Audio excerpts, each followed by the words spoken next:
The definition of the word create goes something like this: to cause to come into being as something unique that would not normally evolve or that is not made by ordinary processes. To evolve from one's own thought or imagination as a work of art or an invention.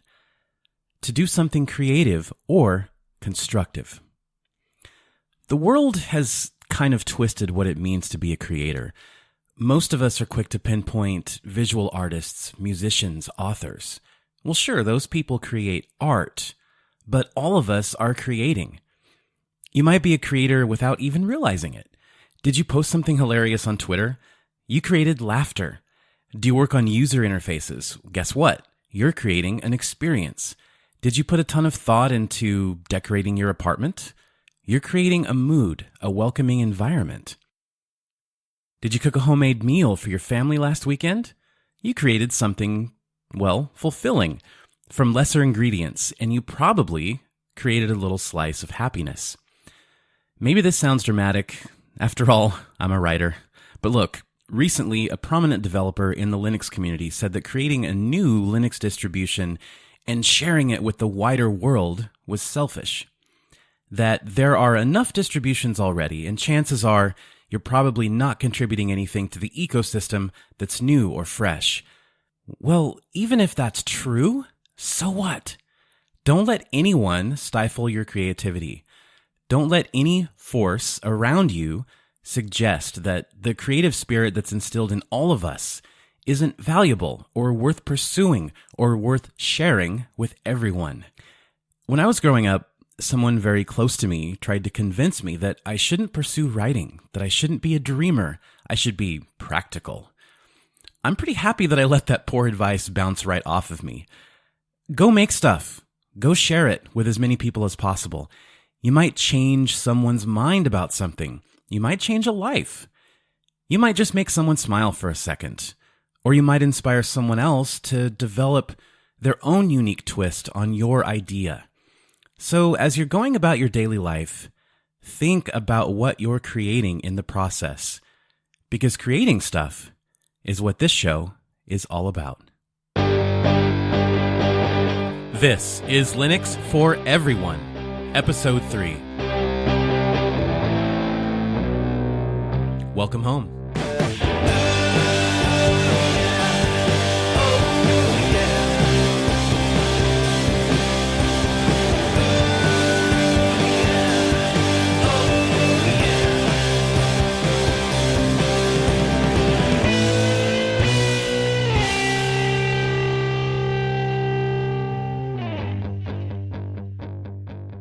Welcome to Linux for Everyone, a podcast about desktop Linux, open source software, and the community creating it.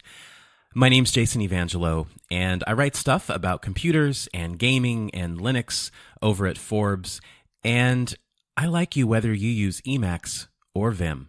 So coming up on episode 3, a lot to talk about, a lot to discover, and quite a bit of housekeeping as well, because there is a lot of stuff going on around the show, which is incredible. So I'm going to share that with you in a little bit. And then we're also going to get into the community voice, talking about Manjaro's recent decision to introduce FreeOffice into the installer. And we'll get some reactions from the community and talk about that a little bit, and a lot of the developments that have come from that within the last 48 hours as I'm recording this. And at the end of the show, I'll be speaking to the main dude over at Bearded Giant Games. He is an indie game developer who has something called a Linux First initiative, which seems like a bit of a rarity in the Linux gaming world. So I'm going to jump on the microphone with him. But first, let's get into our weekly discovery. On episode 2, during my chat with Connor Murphy, we were talking about EndeavourOS and Arch and Pac-Man, and some of my personal frustrations with using the Arch package manager. Well, after that episode, a really cool guy who you may know in the community, his name is Neil Gompa.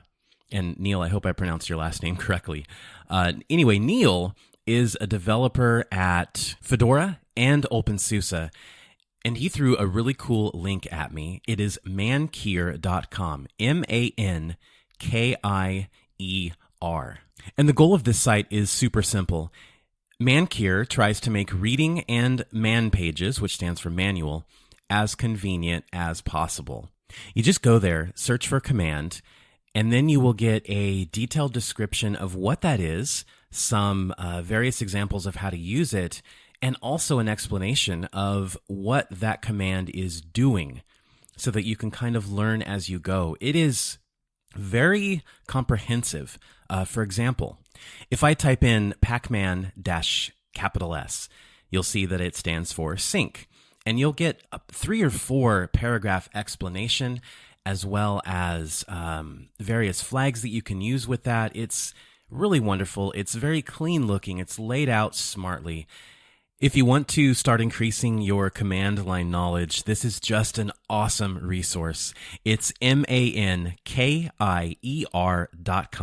Thank you again to Neil for putting that on our radar. Okay, before we keep going, give me just a couple minutes of your time to get some housekeeping out of the way, because a lot has happened between episode 2 and episode 3. It's been kind of insane. First up is Patreon. I have decided to launch a Patreon to try to offset the cost of the show and, honestly, to try and make a bit of money doing the show, because it is time-consuming and it's something that I want to put even more of my effort into, if possible. More content, more segments, more guests, just as much as possible. So the Patreon, you can get on board for just $1, and that makes you an associate producer. And so you'll get a credit on the Linux for Everyone website, as well as a special badge on our brand new Discord server, which identifies you as an associate producer. And then there are other tiers as well. A $4 tier gets you Linux for Everyone a day earlier, and it also gets you the show in 320K instead of 128K MP3. And there's more there as well, but the most important thing is this. If you're not a patron, you're still getting the entire show. I'm not going to edit out chunks of the show and say, hey, patrons, you get the real show. The real show is free. And the Patreon is basically a way of supporting what I'm doing and getting a few little bonuses here and there. But it will not take away from the podcast itself, which goes out to the entire world. I really don't believe in doing that. So if you're interested in the Patreon, you can click through at linuxforeveryone.fireside.fm, or you can just search for Linux for Everyone on patreon.com. And next up, as I mentioned, the Discord server.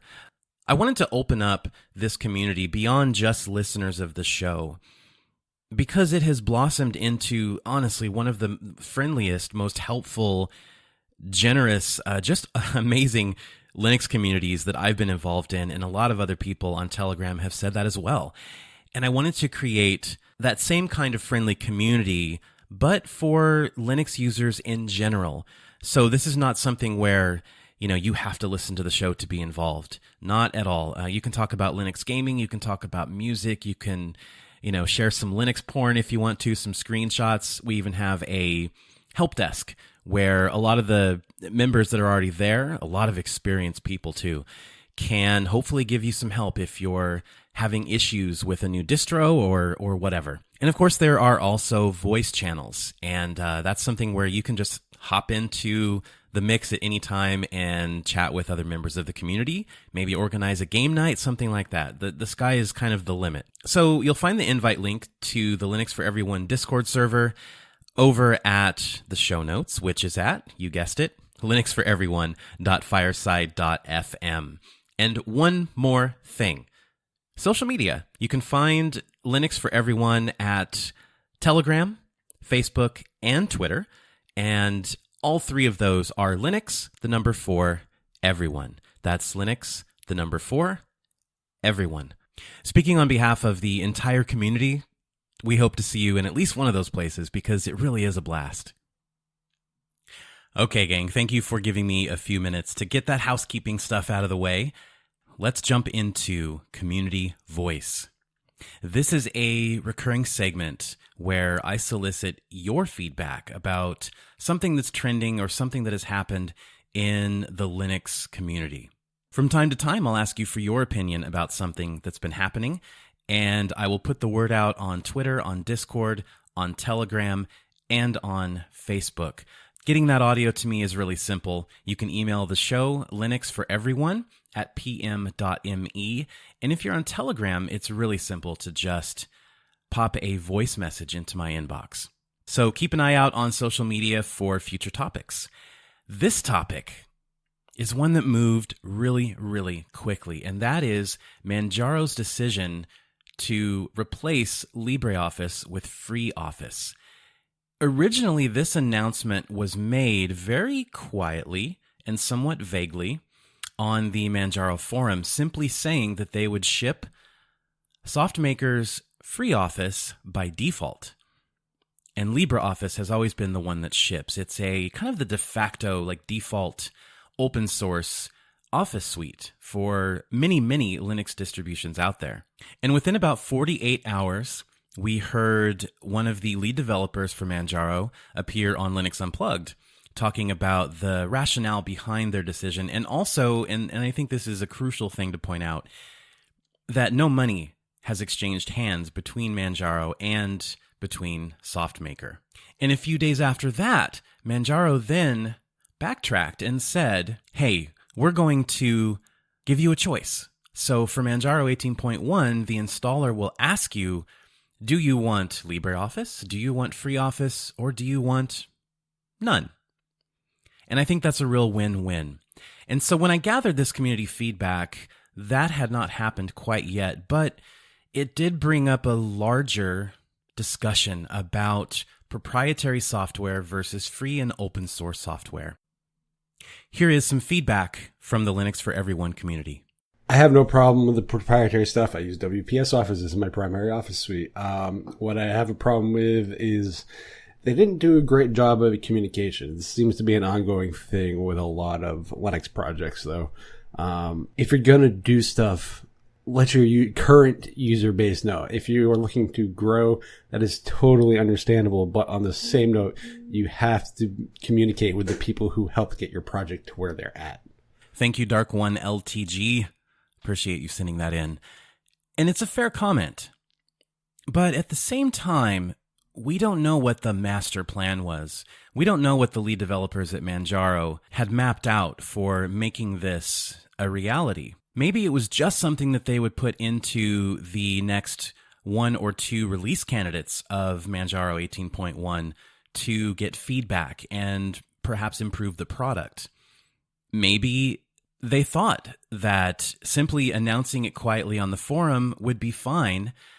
Whatever the case, to their credit, I really do appreciate how they took the community feedback, which was at the time largely negative, and they acted on it. They wrote blog posts, they clarified things in the forum, they clarified things on Twitter. Other podcasts and YouTubers that have discussed it, they have been sharing those discussions on their social media. So I really give them a lot of credit for that. All right, let's move on and hear from Clayton. In regards to Manjaro switching from LibreOffice to FreeOffice, I'm not particularly bothered about the fact that it's proprietary software, or even the fact that they're moving away from LibreOffice. What concerns me is that there wasn't a very clear message about why they were making this change and how it was supposed to positively impact their user base. From what I gathered, it seemed purely to do with monetary benefit. Even if they're not getting paid right now, I can't imagine there's any reason to just, to just include this software without getting some kind of payback in return, if that makes sense. But if they're not receiving payments for it now, I'm assuming that it'll either come at a later date or perhaps it's purely promotional. Either way, there's some kind of transaction taking place. I am more concerned about the fact that I have not seen any interest from Manjaro users regarding this change in a positive light, and I've not really seen the desire to move away from LibreOffice, nor do I see any technical reasons to move towards something like FreeOffice. So my primary concern is that this just goes against what Manjaro has always done, and there's no solid reasoning as to moving forward. So here is the other side of that argument sent in by Benjamin in Brazil. Hey Jason, it's Benjamin here. Well, about the FreeOffice controversy. I work for the military here in Brazil for a couple of years, and we have a custom Linux distribution based on Debian. It's basically Debian with a custom package above it. And we are distancing ourselves from LibreOffice for a couple of years already. Right now we are using WPS, and the basic motivation is the compatibility with the Microsoft Office files. So LibreOffice is a great tool with great compatibility, but for you to write your own documents, it's okay, it's perfect. But when you need to open Microsoft Office files, the compatibility of LibreOffice isn't that perfect. And we don't live in a bubble. We need to change documents all the time with a lot of companies. So the compatibility is more important for us than a nice interface or an open source code, things like that. I think that for the Linux on the desktop, we need a great Office tool, but the most important thing is the compatibility with the Microsoft Office. That if SoftMaker FreeOffice has a better compatibility with a better interface, a ribbon interface, I think it is better for the Linux desktop in general, and a great incentive for LibreOffice to improve. I think that in the end, we all win. Now, something very interesting has emerged from this partnership between SoftMaker and Manjaro. As Benjamin pointed out, there was that compatibility issue where if you want to actually save to certain Microsoft Office formats, he preferred FreeOffice. Interestingly, up until this point, the ability to save to .doc, .xls, .ppt in FreeOffice was a paid feature. And since announcing the partnership with Manjaro, they're now adding that ability to their free version. So that's something to consider when you're weighing this entire situation. Manjaro was already not like a free software distro, so it's not a huge deal in my opinion. Like there's Parabola, which I think I mentioned in the Linux for Everyone chat a little earlier. And if you haven't heard of Parabola, it's basically the exact same thing as Arch Linux, but everything is free software. They don't include any of the blobs, which means it's less likely to run on your computer. But if it runs, then great, you have free software. Personally, I would be one to lean more into the free software side of things. And for that reason, I'm not a huge fan of Manjaro going with a proprietary Office suite, but it's not the end of the world. It's just a little disappointing to see more proprietary software included by default. And as we know, of course, it won't be included by default. Users will definitely have a choice when they install Manjaro 18.1, which is awesome. But this comment opens the door to probably a deeper discussion we should be having constantly as a community. We don't have to agree on it, but we have to talk about it. And that is proprietary software on Linux a bad thing? Or is it a necessary step to attracting more users to the ecosystem, more Windows users, more Mac OS users? I lean toward it being a necessary step. At the end of the show, you're going to hear from a musician who made the switch to Linux because the digital audio workstation Bitwig created a Linux version. Now, that's proprietary commercial software, but it allowed him to transition to a Linux workstation for everything that he does.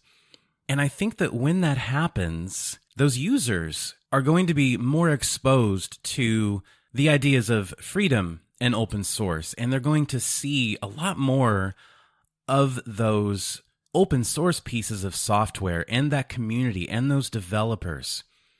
So I think in the end, it's something that we need to not personally embrace, but allow to happen, and definitely not berate people who make that choice.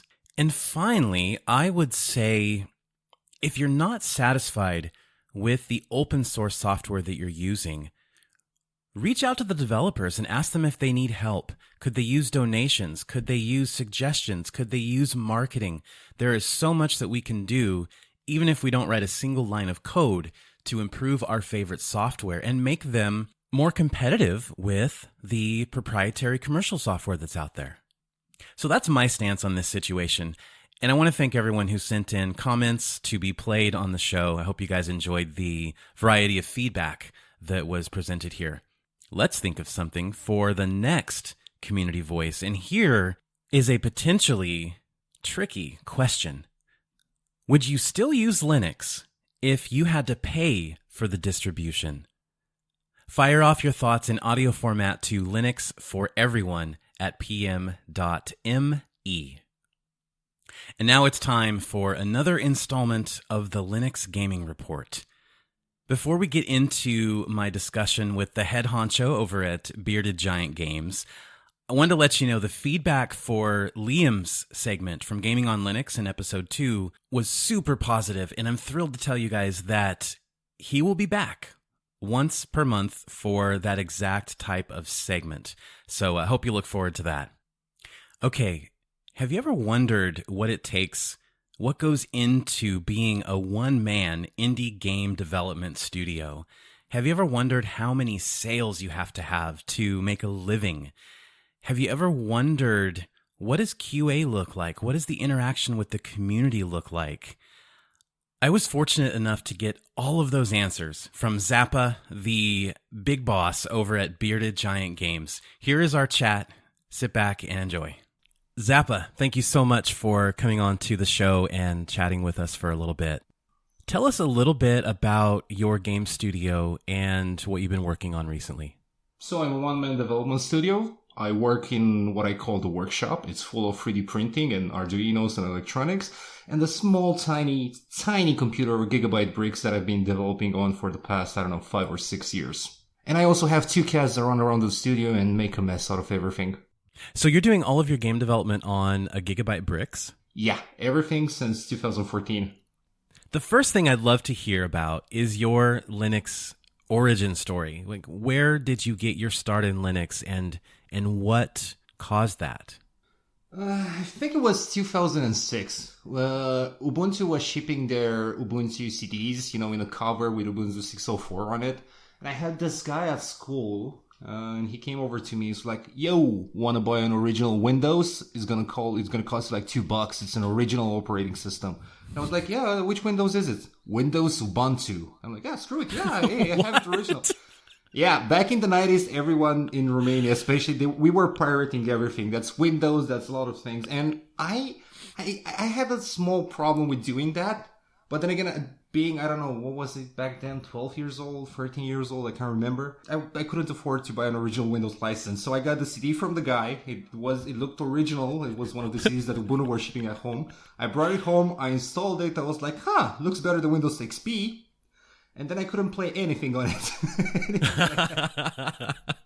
Oh, man. But no one in my classroom knew what Ubuntu was or how to use it. And it brought me back to the VHS tapes that I had at home that my father used to buy every time he went abroad, with the Commodore and Sinclair.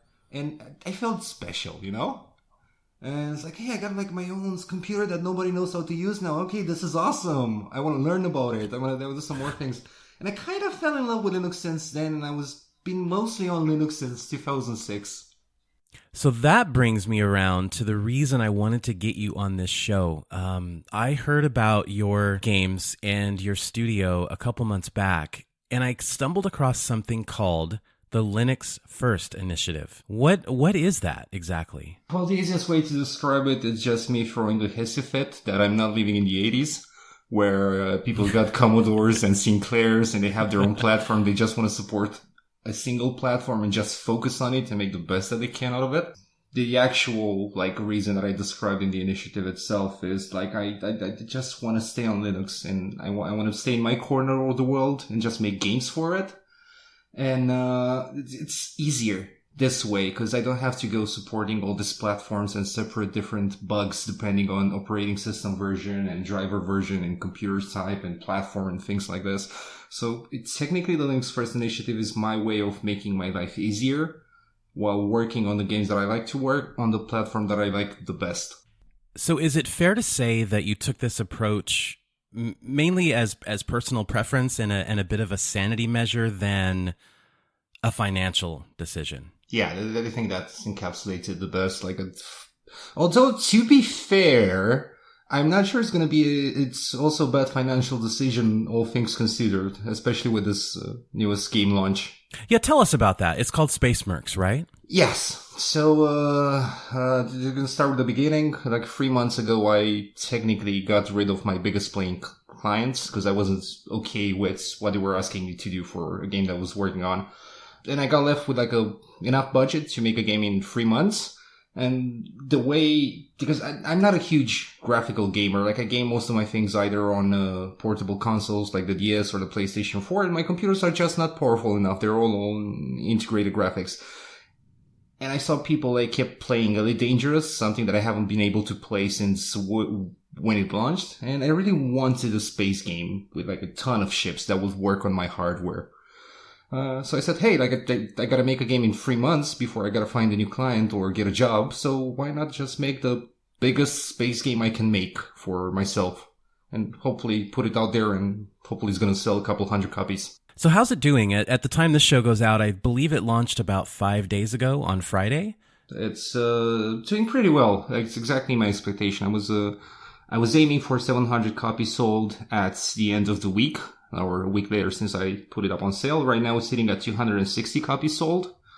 And Linux, being my pride and joy at this point, is at 100 copies sold. So a bit over 30% of the sales are coming from Linux, which is not something you usually hear in the development community. So I'm extremely proud and happy with the way the game's going right now. What do you attribute that to? Because I frequently read gamingonlinux.com, and the numbers I normally see, that Linux Windows split, it's normally 0 point something percent or 2% or 3% of share on Linux, and you're talking 40 something percent. In my opinion, there are two things that most developers that are targeting Linux are doing wrong. And they're pretty basically the same thing, but you're going to see them once. So one of them is somebody's making a game, and they want to release it. They know about Linux. They're okay, I'll just hit export in Unity and just do a build for Linux, and that's it. And they do no QA. People are going to buy it. It's going to be horrible. They're going to ask for refunds, and the original developer is just going to be yeah, it's not worth supporting Linux because we got 1% sales and 20 sales of the game and 10 chargebacks.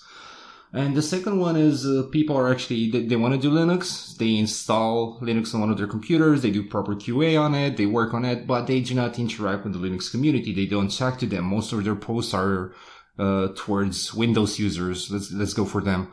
Their articles, their demo versions, everything is based around the Windows community. They might send Liam at Gaming on Linux a review copy and hey, the game's launching on Linux, but that's it. And then they're disappointed that they really get no sales because they're not doing any marketing or they're not engaging the actual Linux community. And we're at a point in time where they're 4,000, 5,000 actual games on Linux on Steam. People already have a lot of things to choose and pick. So they're not going to go for yours unless they get something of value out of it. And that could be you're actually taking an interest in Linux, you're actually trying to engage with them, things like this. And I think this is the reason why most people, and I'm not talking AAA game studios, okay? I'm talking my level of small indie developers. This is why they're not seeing sales above 5%. In my case, I've been on the Gaming on Linux Discord and on their forums and commenting and talking. I've released articles regarding Linux game development, who's doing game porting. Shout outs to other developers doing it. I've been supporting Linux as a community, not as hey guys, buy my game kind of thing, And it paid off, and it's doing amazing. And the amount of support I'm getting from the Linux community is like, wow, like I'm extremely close to being able to just doing Linux. That's it, and stuff like there, which would be the biggest dream I have.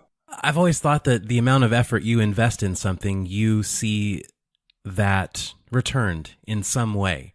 And so hanging out with the Linux community and being a staple in the community instead of just, I guess, treating them as a low sales number, and treating them as actual people and gamers who appreciate the approach that you have and your games and your conversations, that's clearly the right approach. I wanted to jump back for a second, actually, and ask you about QA. I mean, you're just one guy, right? Mm-hmm. So what does that process look like? That's not something I've ever really had a good view into, I guess. You've created your game, you're testing it, you're approaching the release date. Do you test on different distributions, different hardware? What is involved there? So in SpaceMarks' case, I do the entire development on Linux. I usually test on Windows when we're getting close to release, but the key point here is that since I'm doing development on Linux, all the middleware that I'm using, pretty much everything that I'm using, and it's not written by myself or it's purchased for a reason like control or input and things like this, it's 100% guaranteed to work on Windows. Because it's not using DirectX, it's not using anything that's Windows specific. It usually cross-platform stuff. So that shaves off a lot of the problems you might encounter when you're doing Windows builds. If I'm not mistaken, there was a developer a few months ago that couldn't release his Linux build of the game because of a third-party voice chat software that he was using, and he found out that that's not supported on Linux, or it's not working anymore with the recent kernel changes. So he actually had to drop Linux. If he were to have been working on the game on Linux itself using a voice chat thingy that was cross-platform developed and it worked on Linux, it's guaranteed to work on Windows. So that helps with QA tremendously. Normally my process is I work constantly on the game. So let's say 12, 16 hours a day. Every feature that I think I finished implementing, I put a code freeze on the game. I do a backup on my server. I make the build. And I just sit there playing and taking notes on how it's performing. And when the game nears release, I got my own Discord community that I'm extremely thankful for that has grew up quite a bit in the last 3 months. And there are people on various platforms, mostly Linux users, that I'm just going to send them a zip with the game. Like, hey, tell me, does it run on your machine? Does it run okay? Is it working like this? And like one of the biggest advantages of doing this on Linux and with Linux users, you don't have to micromanage anyone. Like if there's a problem that comes up, they know where to find the player log. They usually know why it's happening, and they're the most technical users you could ever wish for. And as a programmer and designer, like that's a godsend. That's a freaking blessing. So you don't, that's so cool. So you don't really feel the need to have to test on 20 different distributions or 15 different dedicated NVIDIA cards and 15 different dedicated Radeon cards and all different, Intel integrated graphics solutions, because you're using this very compatible cross-platform middleware and you've got a community to help you test everything. Yeah, but there's also another reason. Like, I just cannot afford having 15 different graphics cards and stuff. Like, I'm a single guy and I got 2 computers. But mostly, like, what I do, and one of my lucky things is that like, I'm always on low-powered hardware. Technically, just by going by logic. If it works on one of the worst integrated GPUs on the market, it should work without a problem on one of the highest top-tier ones. Luckily for me, then this is where the community jumps in. And usually they're pretty well diversified. I got a couple of low-end users. And even the people that are having the same hardware as I do, they usually have separate desktop environments or a different Mesa version or different drivers. So it kind of works out in the end, but it doesn't work out perfectly. But it's something that you can probably quickly resolve and then just turn around and patch. Yeah, there is a workaround that I can do. And it's going to be at the cost of a small bit of performance. Like you're going to lose like 15, 20 FPS. But that's all.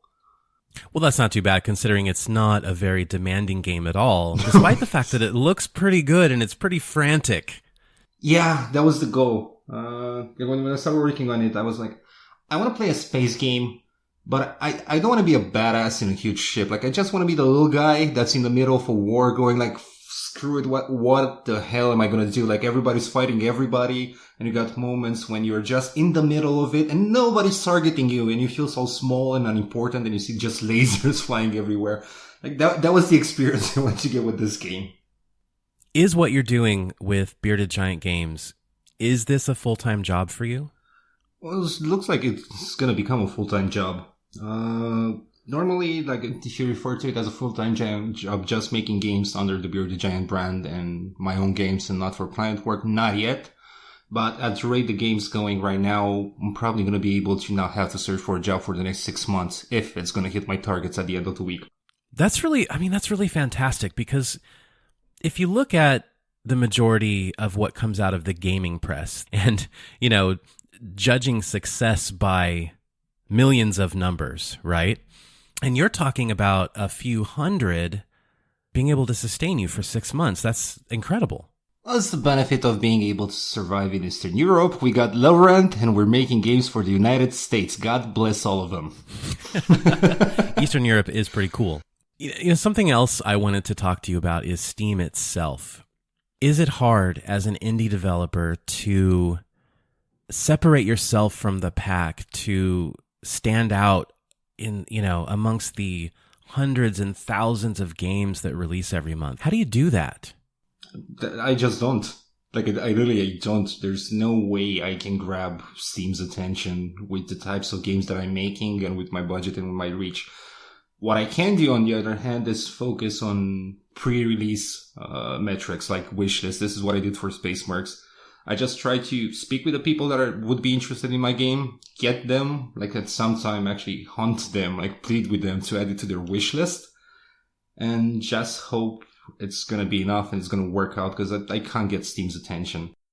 Have you thought about any other platforms like itch.io or even Epic Games, anything like that? Well, I want to release on itch.io. It's one of my favorite platforms. I've been on them since the beginning, and it's my favorite one to this date. The biggest problem with releasing on Steam is, like, on Steam you're going to make the most money, and this is due to how the algorithm works. The more sales you have on Steam, the more visibility you're going to get. And if I were to release on itch.io the same time with Steam, I'm just going to cannibalize some of my sales on Steam. And my community knows that. Like, I made it aware to them, even on Gaming on Linux. I think I told Liam to mention that, and I mentioned it in the comments. Once the first week on Steam goes away, which is when I'm going to make the most sales, I'm just going to go back on itch and be like, hey guys, it's available for download on itch. And just to be safe and sure people are not going to hate me because I went Steam exclusive for like a week, all the copies sold on Steam are DRM free. So there's nothing stopping you from buying it on Steam, copying it from there, putting it on our machine, or archiving it for yourself. Oh, that's thank you so much. on behalf of gamers everywhere, thank you for that. What are your thoughts on selling your games directly on different Linux distributions? And I want to call out specifically Elementary OS here, because they have their own app center with indie developers who are creating apps just for Elementary OS, and it's kind of a pay what you want model. Oh, it's actually something that I plan on doing. I had a talk with Adam Pope at some point about releasing the game on the Snapcraft store. And it's going to be on the shareware model. Like, you get the game, you download it, you get it free, 4 levels to play for free, and then you got to purchase a code externally. And once you enter that code in, you're going to have everything unlocked, pretty much. And they would do the same with Elementary OS and all the other small stores for each distribution. The problem is, it takes time in order to assure that the game is running fine on that distribution.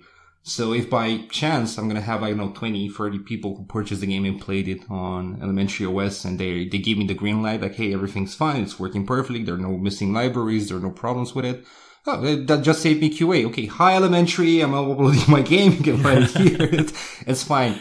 In our Telegram and Discord group, there's at least 20 people just there that are on Elementary OS. So maybe, if that's something you consider, maybe we can help spread the word a little bit. Cool. That'd be awesome. Hey, if you want to help me out with QA on Elementary OS, I'm really just going to throw keys at them. Before I let you get out of here, tell the audience where they can find you, where they can find your games. Just do a whole lot of pimping of yourself right now. Hello, ladies and gentlemen. I am the Bearded Giants. I make games. Most of them are open source and DRM free. You can find them at beardedgiant.games. And you can find my latest game on steam.com by searching for Spacemarks. You're gonna like it. It's been developed on Linux, like most of my things. Did you rehearse that? Nope. That was nice. That was really nice for just spur of the moment. Well done. Thank you. Well done.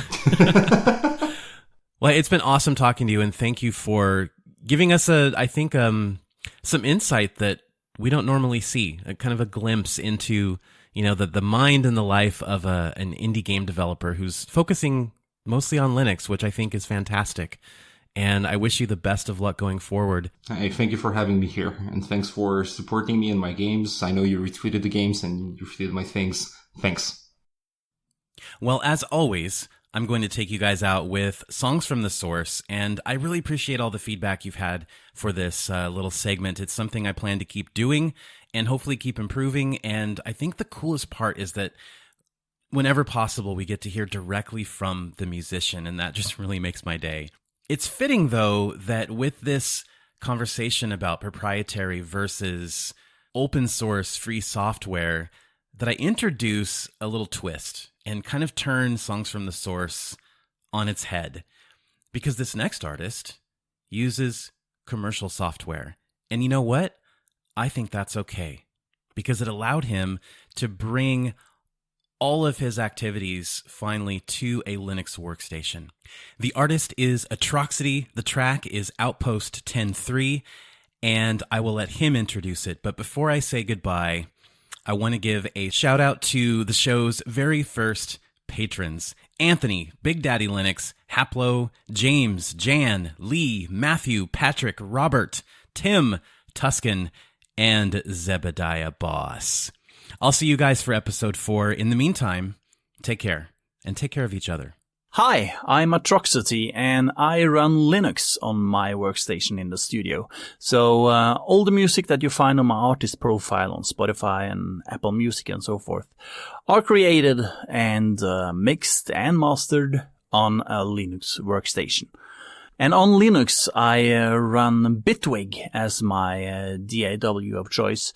And it really was the release of Bitwig that made a turning point for me in regards to go fully Linux also in the studio. I haven't really missed anything in order to make my music, at least. So there you have it. Linux, Bitwig, and Yuhi, basically. That's the stack in my studio. And here's one of those tracks that I've made using that stack, and that's Outpost 10.3.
Well, before I let you go,